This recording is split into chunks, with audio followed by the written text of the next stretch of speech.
అందరికీ నమస్కారం. నేను మీ శ్రీకాంత్.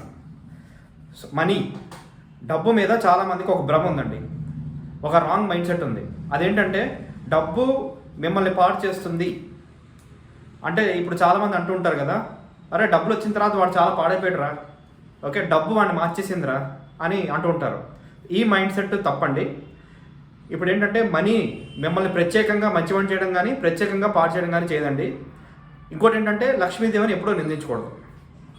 ఇప్పుడు ఇది ఎందుకు వస్తుందంటే, ఇప్పుడు డబ్బు అనేది మీ యొక్క వ్యక్తిత్వాన్ని యాంప్లిఫై చేస్తుంది. అంటే ఒకవేళ నువ్వు దద్దమ్మ అనుకో, డబ్బులు వచ్చిన తర్వాత ఇంకా పెద్ద దద్దమ్మ అవుతావు. ఒకవేళ నువ్వు మంచివాడు అనుకో, డబ్బులు వచ్చిన తర్వాత ఇంకా మంచివాడు, ఇంకా ఇంటెలిజెంట్ అవుతావు.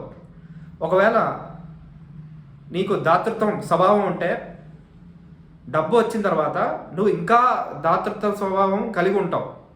అంటే నీ యొక్క వ్యక్తిత్వాన్ని యాంప్లిఫై చేస్తుంది, ఎక్కువ చేస్తుంది, కొన్ని రెట్లు ఎక్కువ చేస్తుందే తప్ప మనీ ప్రత్యేకంగా మిమ్మల్ని మంచిగా చేయడం కానీ పాడు చేయడం కానీ ఉండదండి. ఇటువంటి మైండ్ సెట్ తప్పండి. మళ్ళీ చెప్తున్నాను, మీకు మీ జీవితంలో లక్ష్మీదేవి రావాలంటే ఎప్పుడు మనీని నిందించరాదు. డబ్బులను ఎప్పుడు మనం గౌరవంగా చూడాలి. అప్పుడే మీకు కటాక్షం, లక్ష్మీదేవి యొక్క కటాక్షం వస్తుంది. క్లారిటీ వచ్చింది కదా? Thank you so much.